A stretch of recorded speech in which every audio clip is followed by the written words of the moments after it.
बिस्मिल्लाहिर्रहमानिर्रहीम अल्हम्दुलिल्लाहि रब्बिल आलमीन वमा अरसलनाका इल्ला रहमतल लिल आलमीन। पादश खुदा बुजुर्ग तुई किस्सा मुख्तसर। नादरीन, प्रोग्राम फ़िक्र सुकून के साथ आप सब के सुकून की फ़िक्र लिए मैं हूँ आपका मेज़बान अज़हर इकबाल साहब।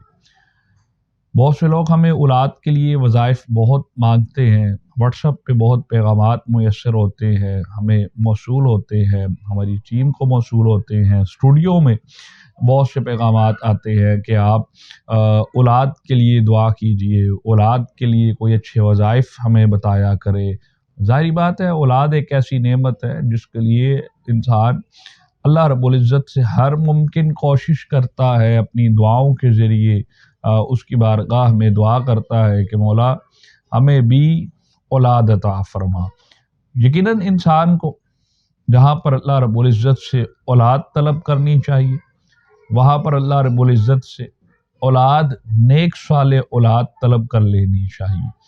बल्कि मेरे बुज़ुर्ग, चूँकि हम सूफिया की मजलिस में बैठते हैं, उनसे सीखते हैं, रूहानी फैज़ भी अल्लाह रब्बुल इज़्ज़त ने हमें बहुत सा जो भी अता किया वो भी सारा कुछ उन्हीं जगहों से, उन्हीं दरसगाहों से, उन्हीं खानकाहों से मिला है। हमारे बुजुर्ग फरमाते थे, बेटा जब भी अल्लाह से दुआ करो, नेक साले आशिक रसूल औलाद अल्लाह रब्बुल इज़्ज़त से मांगा करो, जिसके दिल धड़कन में वो इश्क मुस्तफ़ा धड़कता रहे जो कभी अबू बकर सदीक रज़ी अल्लाह तआला अन्हो के दिल में धड़कता था, फिर वो जो कभी हज़रत सैयदना उमर फ़ारूक रज़ी अल्लाह तआला अन्हो के दिल में धड़कता था, कभी वो सैयदना उस्मान गनी रज़ी अल्लाह तआला अन्हो के दिल में धड़कता था, कभी वो मौला अली करमुल्लाह वजहुल करीम के दिल में धड़कता था। तो इसलिए इस तरीके से अल्लाह रब्बुल इज़्ज़त के हुज़ूर दुआ करनी चाहिए कि मौला हमें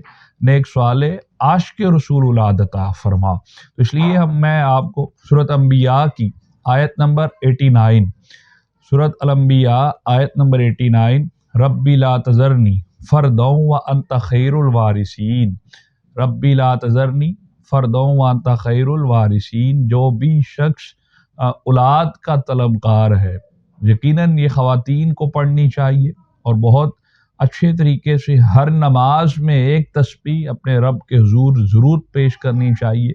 उन ख़वातीन को जो कि औलाद की बहुत ज़्यादा तलब रखते हैं, फ़र्द अपने लिए कोई ऐसा शख्स, अपनी कोई ऐसा वारिस तलाश करते हैं जो कि उनके बाद उनकी दुनिया में उनकी विरासत को भी संभाल सके, उनकी दिए हुए तमाम चीज़ों को संभाल सके और बिलखुसूस उनके लिए दुआए मग़फ़िरत कर सके और उनके लिए जो भी सदका जारिया कर सके। यकीनन औलाद एक बहुत बड़ी नेमत है।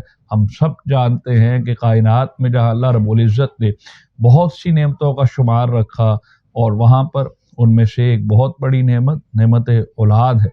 और नेक साले औलाद जिस शख्स को मिल जाती है, अल्लाह रब्बुल इज़्ज़त उसकी दुनिया भी संवार देता है, यकीनन उसकी आखिरत भी संवर जाती है। हमने देखा है कि बहुत से लोग दुनिया में औलाद से इतना प्यार करते हैं, लेकिन उनकी जाने के बाद औलाद कभी उनकी कब्र पर भी नहीं गई और कभी ये साले सवाब के लिए अपने माँ बाप के लिए हाथ भी नहीं उठाया है।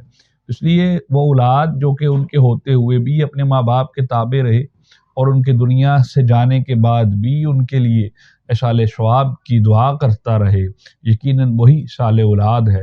अल्लाह रब्बुल इज़्ज़त हम सब को अपने माँ बाप की फर्मा बरदारी अता फरमाए, हम सब को नेक साले औलाद अता फरमाए जो हमारी दुनिया में रहते हुए भी और उसके बाद भी हमारे लिए मग़फ़िरत, रहमत और निजात का बाइस बने। इजाज़त दीजिए फ़िक्र सुकून की टीम के साथ। अस्सलामु अलैकुम व रहमतुल्लाहि व बरकातहू।